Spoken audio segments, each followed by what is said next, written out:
মূর্তির সামনে দাঁড়িয়ে উলুধ্বনি কুলুধ্বনি আছে না নাই? উনি দেখতেন আশেপাশের লোকেরা গাছের পূজা করে, মাছের পূজা করে, সূর্যের পূজা করে, তারার পূজা করে। উনি দেখতেন যে গাছের পূজা করছে লোকজন, উনি তন্ময় হয়ে তাকিয়ে থাকতেন, লোকেরা গাছের পূজা করে কেন, কেন গাছের পূজা করে? উনি ভাবতেন যে গাছ কি আমার রব? পরে দেখে না, লোকজন পূজা শেষে যখন ঘরে লাকড়ি আর কাঠ দরকার, কোপাইয়া এই গাছ কেটে ফেলায়। তার মানে কিছুক্ষণ খোদা খোদা, এরপরে কোপা, এরপর তো খোদারে কোপাইলে এটা খোদা থাকে আর কথা কন। এরপর দেখলেন আগুনের পূজা চলছে। কিসের? সবাই মিলে আগুনের সামনে নমস্ত নমস্ত গায়।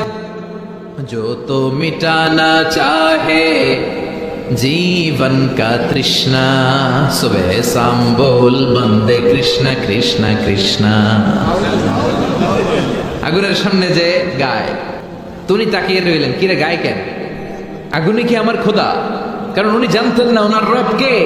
এজন্য ওনাকে একাই, একজন মানুষকে আল্লাহ কোরআনে একটা উম্মত বলেছেন, একজন মানুষকে। কানা ইব্রাহিম উম্মাহ ওয়াহিদা, এক উম্মত। কারণ ওনার সময়ে মুসলমান বলতে পৃথিবীতে কেউ ছিল না, উনি ছাড়া। চোখে যা দেখা যায় সব কাফের, সব কাফের মিলে এক উম্মত, উনি একাই এক উম্মত।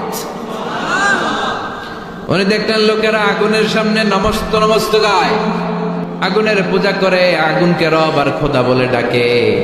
আবার পূজা শেষ হলে আগুনের মধ্যে পানি ঢেলে দিলে খোদা আর নাই। আগুনে যদি পানি ঢেলে দেয়, আগুন অস্তিত্ব হারায় না?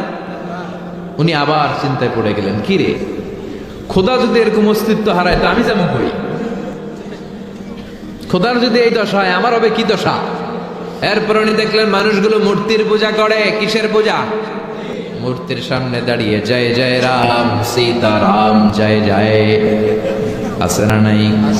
ওম নমঃ ভগবতে বাসুদেবায়, বুদ্ধাং শরণং গচ্ছামি, ধম্মং শরণং গচ্ছামি, নির্বাণং পরমং সুখং, নির্বাণং পরম শান্তি, ওম শান্তি।